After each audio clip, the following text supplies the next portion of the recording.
Yeah. Sorry, I didn't get the question. You touched on what the other one, that's Modi's government, they do it as well. What, they're giving incentive? No. Oh, sorry. I meant they're the ones that are treating their citizens badly as well. Yes. Because Modi in India, the only way he can come to power is by spreading hate against the Muslims. His entire narrative has been, you know why he's not doing that to the Sikhs? They also hate the Sikhs.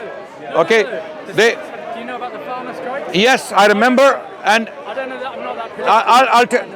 I'll tell you what the issue is. I'm not knowledgeable. No, we're going to move on to Iran, but I just want to mention this very quickly. The reason why BJP is not as brave against the Sikhs as they are against the Muslims is because Sikhs are very strategically placed. Sikhs are concentrated in one area, one region called the Punjab, right? They have a border with Pakistan, okay? And they have a very powerful, active movement going on in Canada, the Khalistan movement. So yeah, I mean, if you go to Canada, they will say, good idea. We need this. We need an independent homeland. That's what they're saying, right? If you were going to put a homeland somewhere, you wouldn't put it between two big warring countries. Doesn't sound like a good idea to me. There is no threat from Pakistan. No. So There is no, because Pakistan, if anything, has open gates to the Sikh people, right? The threat is from that extremist Hindu, the BJP, right? They hate the Sikhs. They want the Sikhs to come back home, what they call Ghar Wapsi. They want the Sikhs to take off their turbans, shave their beards, and go back to Hinduism. That's what they want. And they want the same for Muslims. They call it Ghar Wapsi. They call it coming back home. In other words, we'll force these people by hook or by crook to come back to Hinduism. That's the game they're playing. This is how Modi comes to power. Because those gullible villagers in Uttar Pradesh and central Indian villages, they have unfortunately become radicalized by this propaganda. it was very interesting. I went to the World Cup cricket final. Yeah. And Modi flew in. Yeah. He got 100,000. And people booing. Loving it. Loving it. So the whole place, obviously, from a Sikh background, I've got a very different view and different information. Yeah. And I did wonder what would happen. But when we got in, all phone signal was turned off, and he was flown in somewhere, and he would come up on the screen. But that was in Gujarat. That's where he's from. Yeah. So the point is, these people, they don't care about the masses. Okay. While when you look at the Gulf region, and again to highlight that we do not agree with the political actions or decisions they're making. Absolutely no. But if you look at the people, they are very happy. They're not like the people of Iran or India or Pakistan or let's say even Egypt, so-called democracy, right? So wherever you have monarchies, I'm not for monarchical systems, right? But you look at kingships. Yeah, look at Jordan and look at Egypt. You will see. Egypt Look. is a mosque. Yeah. Compared to Qatar, it's a mosque. Yeah, and because these kings who are ruling these Middle Eastern countries or the royal families, they know they have to stay in power. If they don't take care of the people, people will remove them, right? In a place like Egypt, he's a military dictator. He doesn't care. Die. 1 million people can die in front of him. He's got the military behind him. He doesn't care, right? But these small states in the Middle East, they have no militaries. Okay, all they have is money, oil money and gas money. So they are buying their people. For the wrong reasons, for the right reasons, they are buying their love, they're buying their compassion, they're buying their support. So at least the people are happy. But in Iran, that's not the case. Gaddafi, gone. Why? Gaddafi was as rich as these Gulf regimes. He had oil. But why did people hate him? Because he didn't care about the Libyans. 2 million. 6 million or 2 million? 2 million Libyans.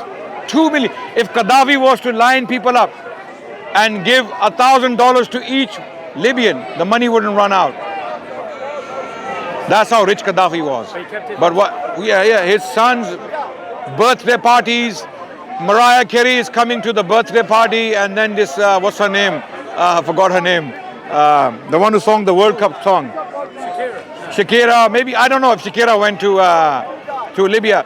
Literally, these people, Gaddafi's sons, were doing parties in Libya where they are getting these prostitutes to come and dance and sing No disrespect to these. I mean, I don't know, Shah Rukh Khan, yeah. And same is happening. Look, same is happening in the Gulf countries.